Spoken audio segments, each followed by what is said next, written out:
하나님의 말씀을 같이 읽도록 하겠습니다. 오늘 주실 하나님의 말씀은 고린도후서 10장 12절에서 18절까지 말씀을 번갈아가며 읽겠습니다. 제가 먼저 읽습니다. 우리는 자기를 칭찬하는 어떤 자와 더불어 감히 짝하며 비교할 수 없노라. 그러나 그들이 자기로서 자기를 헤아리고 자기로서 자기를 비교하니 지혜가 없도다. 그러나 우리는 분수 이상의 자랑을 하지 않고 오직 하나님이 우리에게 나누어 주신 그 범위의 한계를 따라 하느니 곧 너희에게까지 이른 것이라. 우리가 너에게 미치지 못할 자로서 스스로 지나쳐 나아간 것이 아니요 그리스도의 복음으로 너에게까지 이른 것이라. 우리는 남의 수고를 가지고 분수 이상의 자랑을 하는 것이 아니라 오직 너희 믿음이 자랄수록 우리의 규범을 따라 너희 가운데서 더욱 풍성하여지기를 바라노라. 이는 남의 규범으로 이루어 놓은 것으로 자랑하지 아니하고 너희 지역을 넘어 복음을 전하려 함이라. 자랑하는 자는 주 안에서 자랑할지니라. 다 함께 읽습니다. 옳다 인정함을 받은 자는 자기를 칭찬하는 자가 아니요 오직 주께서 칭찬하시는 자니라. 아멘. 제가 얼마 전에 친구 목사들 모임에 갔다가 참 힘들었습니다. 왜냐하면 친구 목사님들 중에 많은 분들이 손주가 있는데 모임하면서 자꾸 자기 손주 사진을 보라는 거예요. 제가 사진을 봐주고 이쁘다, 좋겠다 라고 했는데 사진까지 보여주는 거는 제가 용납이 되는데 동영상을 보라는 거예요. 동영상을 봤습니다. 그랬더니 동영상에서 애 노는 거 뭐 이걸 보여주면서 그렇게 좋다는 거예요. 근데 지난번에는 한 명을 만났더니 제가 만나고 있는 중에 카톡으로 이 화상통화를 하면서 손주를 같이 보라는 거예요. 제가 화상통화하면서 얼떨결에 친구 목사 손주 어르고 까꿍도 해주고 이러고 끝난 다음에 제가 이렇게 물었습니다. 그렇게 좋아? 그랬더니 저에게 이렇게 얘기를 하는 거예요. 자기 애들 키울 때의 100배는 더 좋대요. 아직 저는 경험을 못 해봐서 잘 알지 못하겠지만 이런 자녀나 손주 자랑하는 거 뭐 당연합니다. 얼마나 귀엽겠습니까?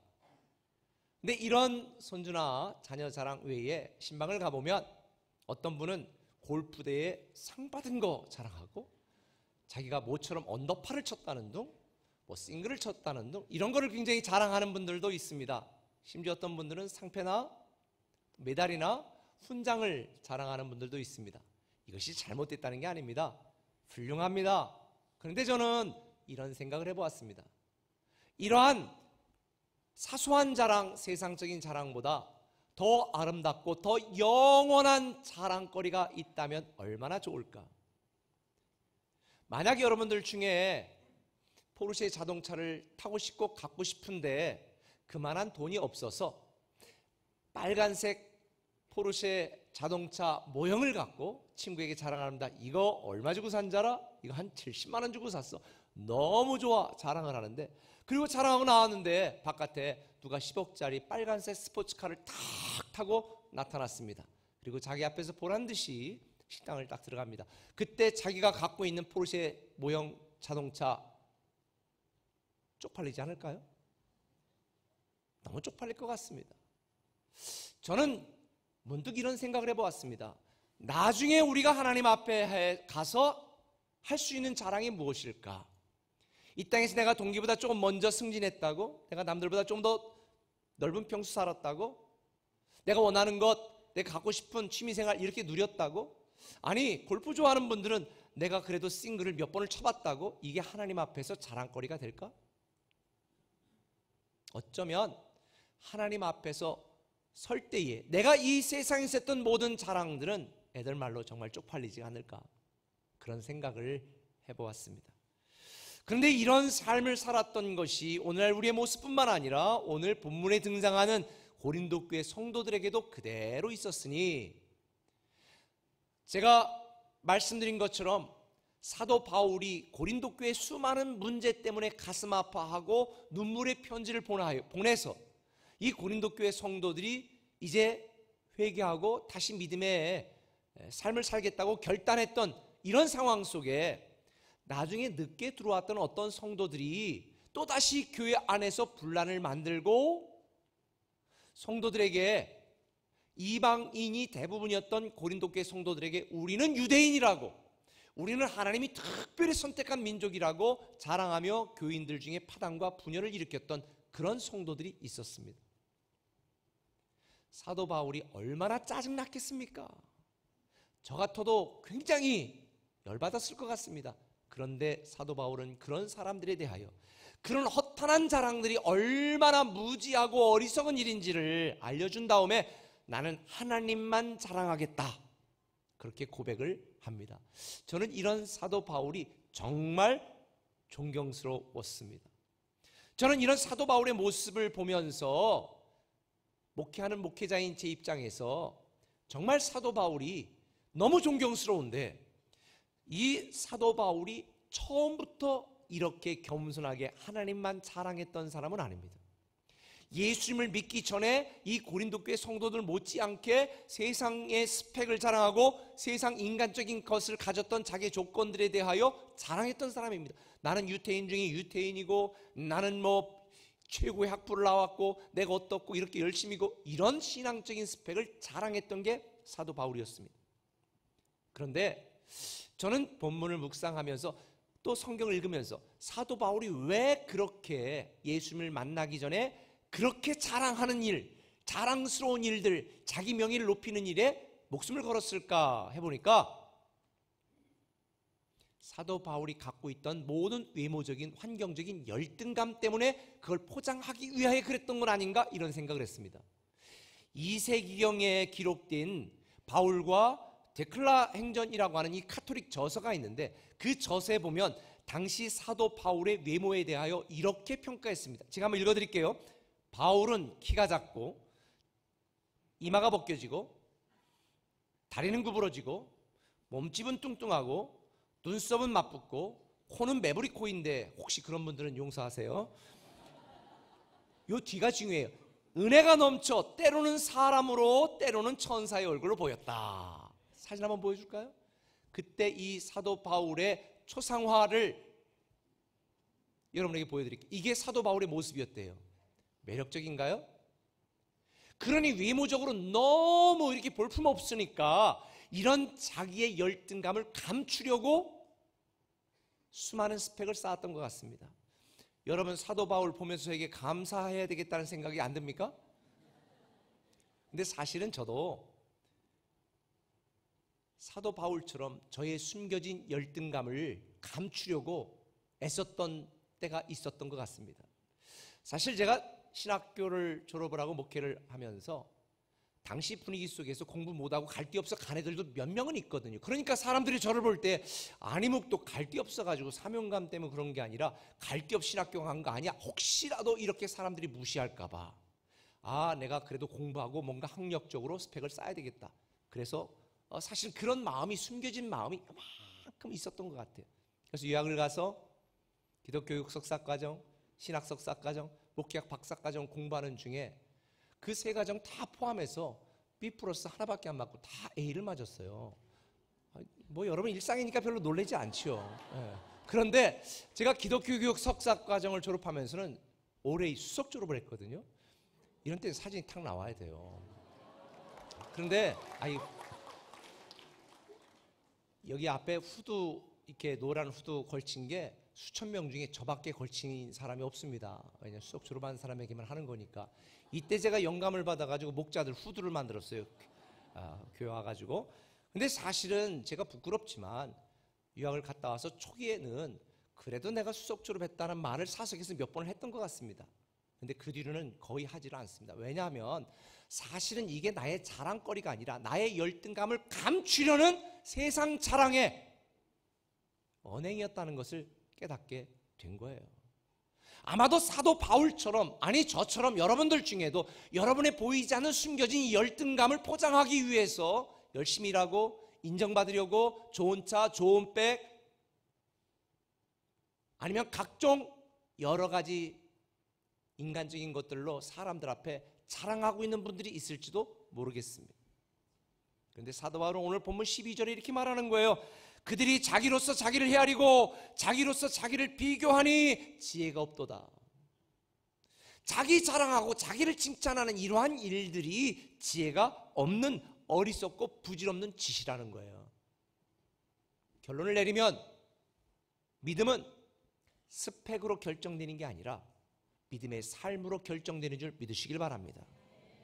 여러분의 믿음의 수준은 여러분의 교회에서 장로냐 집사냐 목자냐 이걸로 결정되는 것이 아니라 일상의 삶에서 살아가는 믿음의 삶으로 여러분의 믿음의 수준이 결정되는 거예요.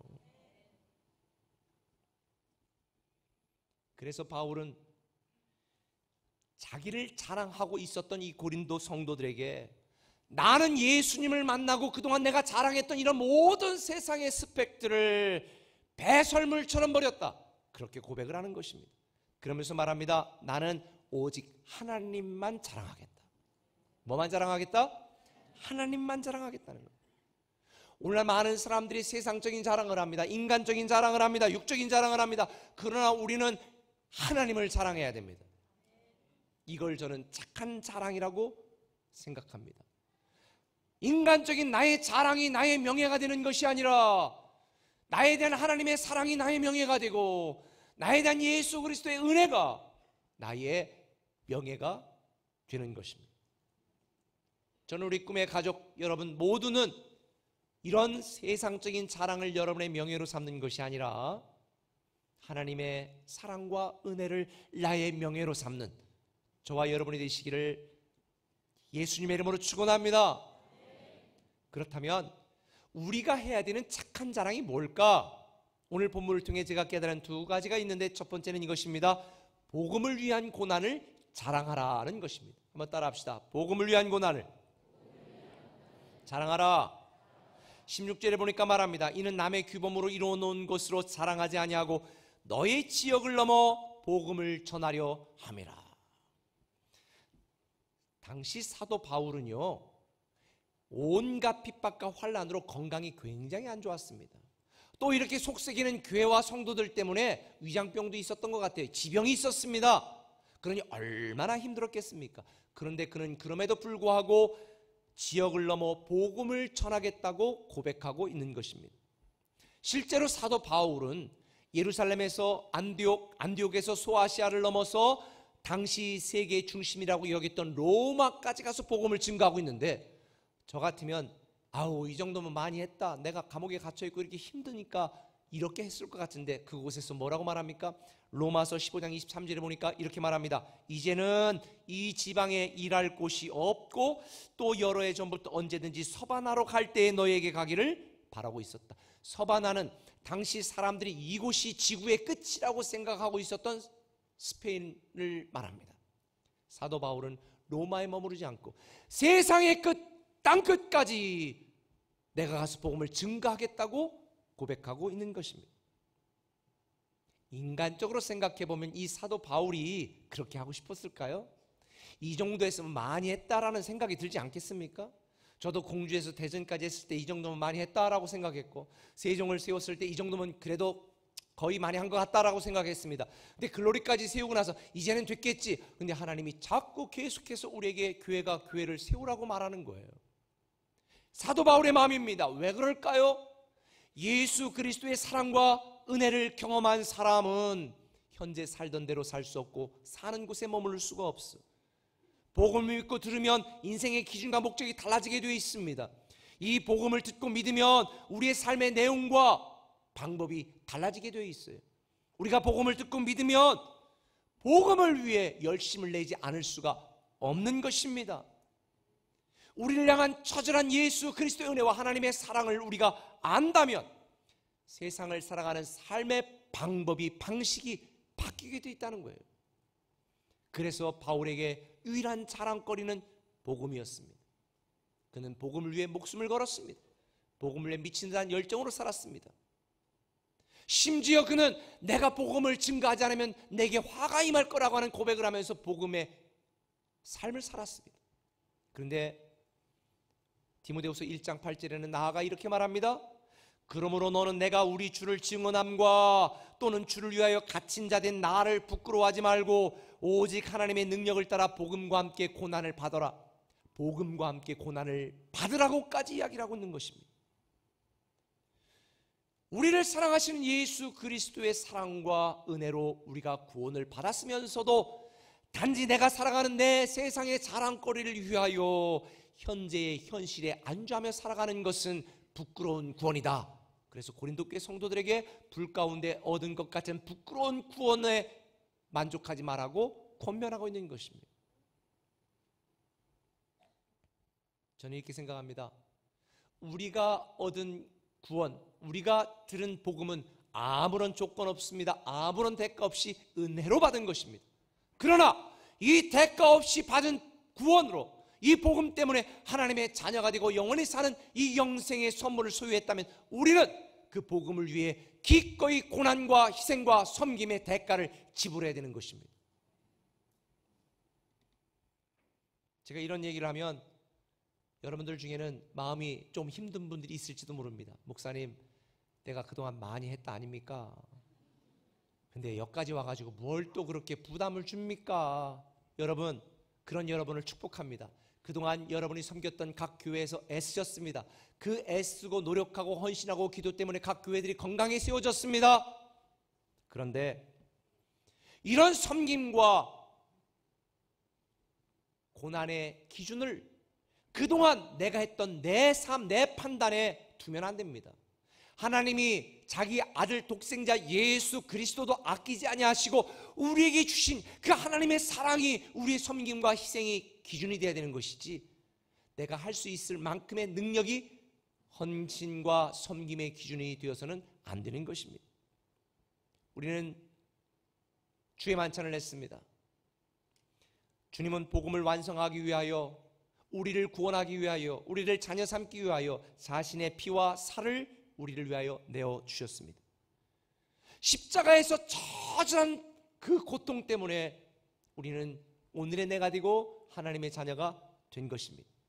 이런 예수 그리스도의 은혜와 하나님의 사랑을 알았던 사도 바울이 복음을 위한 고난을 자처한 것입니다. 오늘날 복음을 위한 고난을 당하는 사람들을 찾기는 쉽지 않습니다. 대부분의 성도들 말합니다. 그것은 선교사들이나 하는 일이지. 여러분, 그건 선교사나 목사들만 하는 일이 아닙니다. 우리 모두는 우리가 듣고 살아가고 있는 이 복음을 위하여 열심을 내고, 만약 이 복음 때문에 우리가 고난을 당한다면 그 고난도 기꺼이 받을 수 있는 것이 우리의 믿음이어야 되는 것입니다. 혹시 여러분들 중에 이 복음을 위하여 열심을 내고 복음대로 살기 위하여 고난과 어려움을 당하고 있는 분들이 있다면 주님이 골고다를 묵묵히 올라가신 것처럼 묵묵히 믿음의 삶을 계속하시기를 격려드립니다. 왜냐하면 복음을 위해 우리가 당하는 고난은 장차 우리가 받을 하나님이 우리에게 주실 영광과는 비교할 수도 없기 때문입니다. 복음을 위한 고난 때문에 실족하지 마시고 실망하지 마시고 절대로 뒤로 물러나지 마시고 오히려 이 복음을 위한 고난을 자랑하시기 바랍니다. 빌립보서 2장 16절은 말합니다. 같이 읽겠습니다. 생명의 말씀을 밝혀 나의 다름질이 헛되지 아니하고 수고도 헛되지 아니하므로 그리스도의 날에 내가 자랑할 것이 있게 하려 함이라.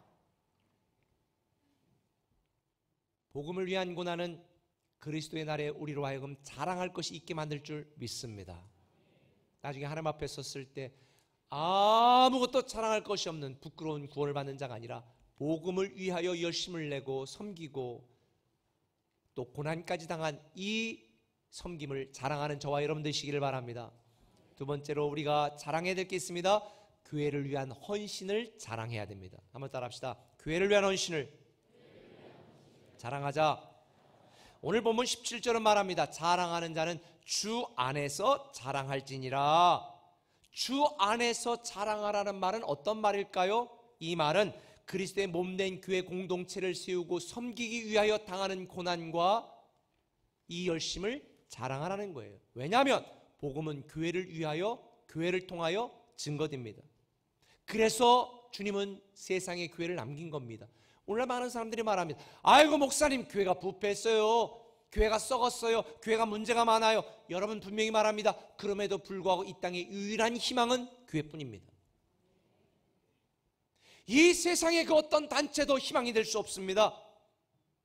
이 세상의 그 어떤 사람도 희망이 될 수 없습니다. 오직 예수 그리스도와 예수 그리스도가 세우신 교회 공동체입니다. 왜 교회가 중요한지 아십니까? 사도행전 20장 28절에 이 교회는 하나님이 핏값을 주고 자신의 핏값을 주고 세우신 하나님의 몸이기 때문입니다. 한번 따라합시다. 자기 피로 사신 교회, 하나님이 자기 피로 사신 교회가 바로 우리가 살고 살아가고 있는, 살아가야 되는 교회 공동체인 것입니다. 모든 성도들은 예수 그리스도의 핏값을 주고 사신 교회 공동체를 섬기고 사랑하고 헌신해야 됩니다. 오늘 본문에 온 양떼를 위하여 삼가라라고 하는 말은 보살피다, 사랑하다, 섬긴다라는 의미가 담겨 있습니다. 우리가 살아가고 있는 이 교회 공동체를 보살피고 섬기고 사랑해야 된다는 것입니다. 어떤 사람은 말합니다. 보이지 않는 하나님을 어떻게 섬겨요? 여러분, 그렇다면 보이는 예수 그리스도의 몸된 교회 공동체를 섬기지 않으면서 어떻게 보이지 않는 하나님을 섬길 수 있겠습니까? 그래서 바울은 만약 예수 그리스도에게 고난이 남아있다면 나는 그의 몸된 교회를 위하여 내 육체에 채우겠다고 이렇게 고백합니다. 골로새서 1장 24절, 나는 이제 너희를 위하여 받는 괴로움을 기뻐하고, 같이 읽습니다. 그리스도의 남은 고난을 그의 몸된 교회를 위하여 내 육체에 채우노라. 이게 바울의 고백이었습니다. 감옥에 갇혔을 때도 아무런 세상 근심이 없었던 사도 바울, 그런데 그가 갖고 있었던 유일한 근심은 교회에 대한 근심이었습니다. 고린도서 11장 28절은 말합니다. 이 외에 일은 고사하고 아직도 날마다 내 속에 눌리는 것이 있으니 곧 모든 교회를 위하여 염려하는 것이라. 여러분에게 묻겠습니다. 지금 여러분이 갖고 있는 근심은 어떤 근심입니까? 매출액에 대한 근심, 임대료에 대한 근심, 그런 근심은 천국에 가서 절대 하지 않을 근심입니다. 남지도 않을 근심입니다.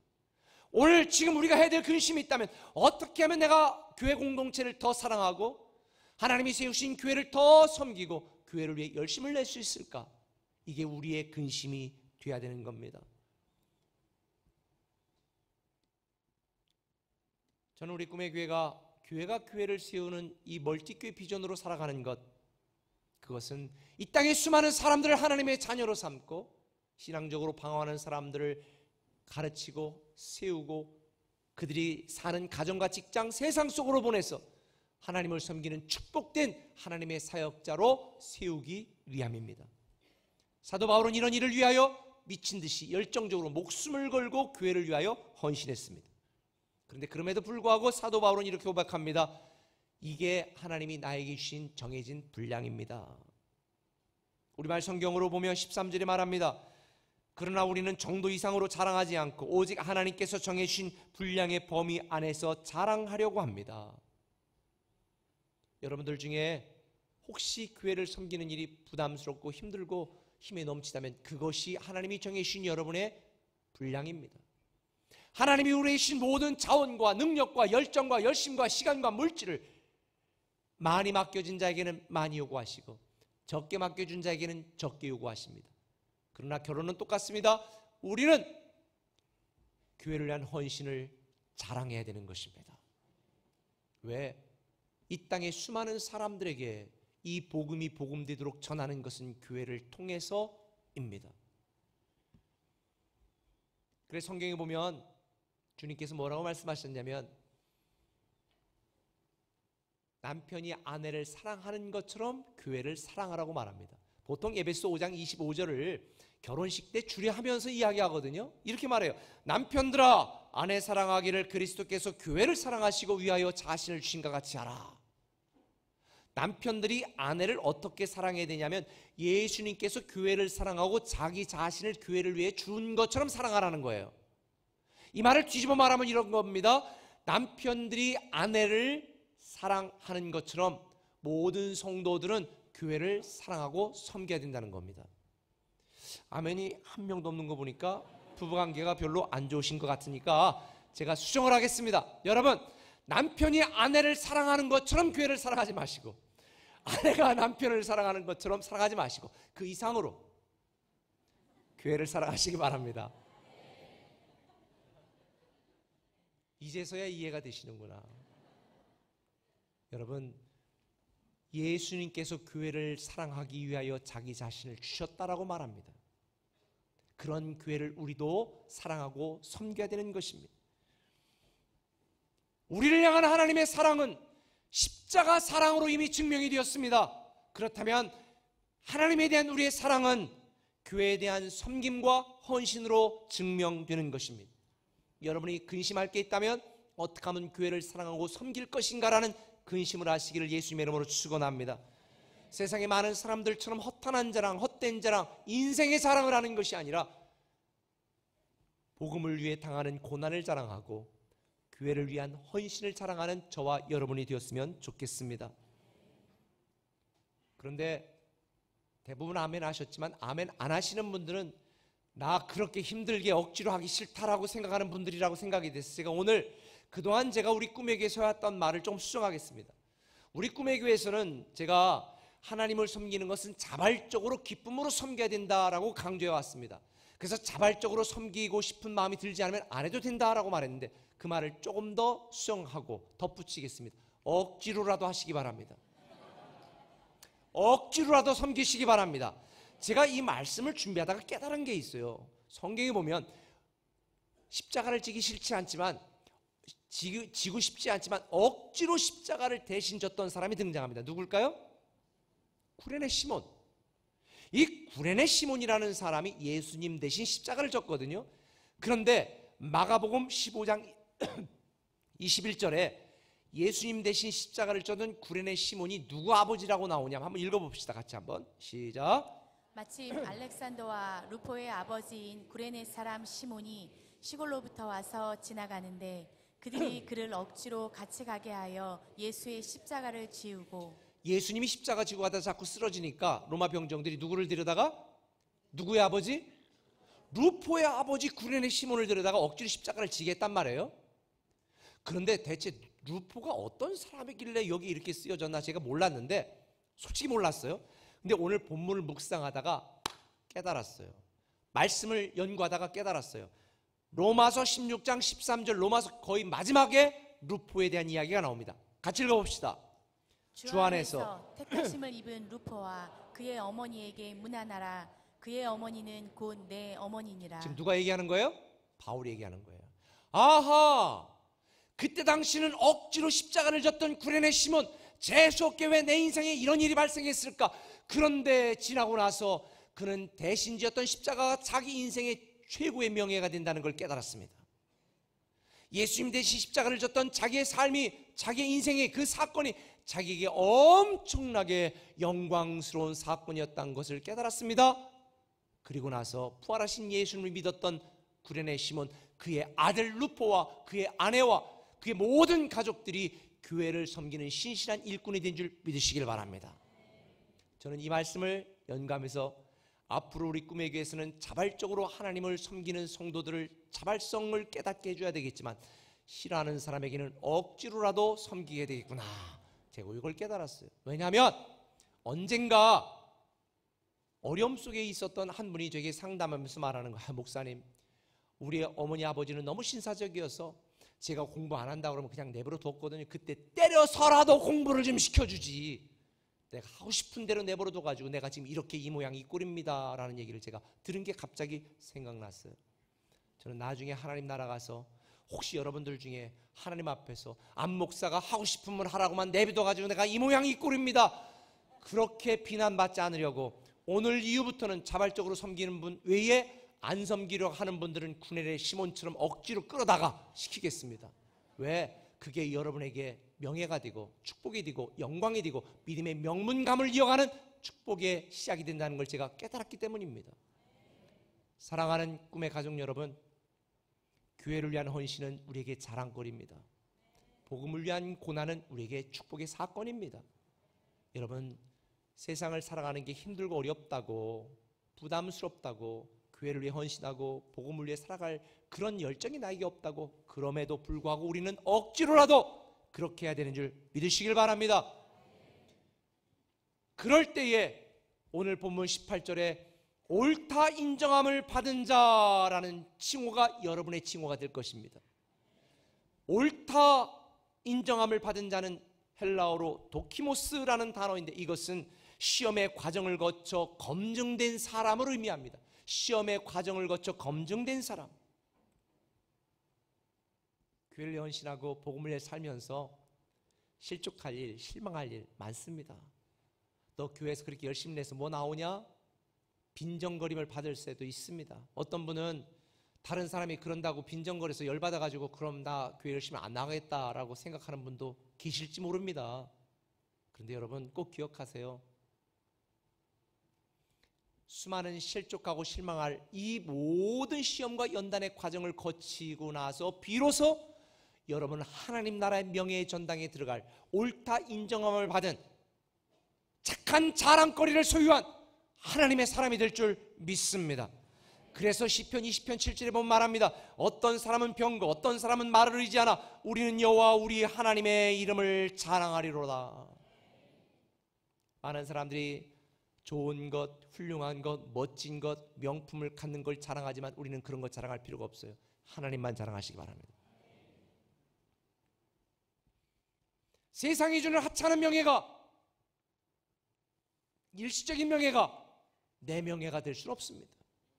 하나님이 우리를 사랑하는 사랑이 나의 명예가 되고, 하나님이 나를 축복하시는 그 축복이 나의 명예가 되고, 하나님이 나에게 베푸신 은혜가 나의 명예가 되어 결국 우리는 이런 착한 자랑의 소유자가 된다면 우리가 해야 될 것은 갈라디아 6장 14절에 있는 것처럼 이렇습니다. 내게는 우리 주 예수 그리스도의 십자가 외에 결코 자랑할 것이 없다. 오직 하나님만, 오직 십자가만 자랑하는 저와 여러분 착한 자랑꾼이 되기를, 그래서 하나님 나라의 새로운 명예가 여러분에게 시작되기를 예수님의 이름으로 축원합니다. 기도하겠습니다.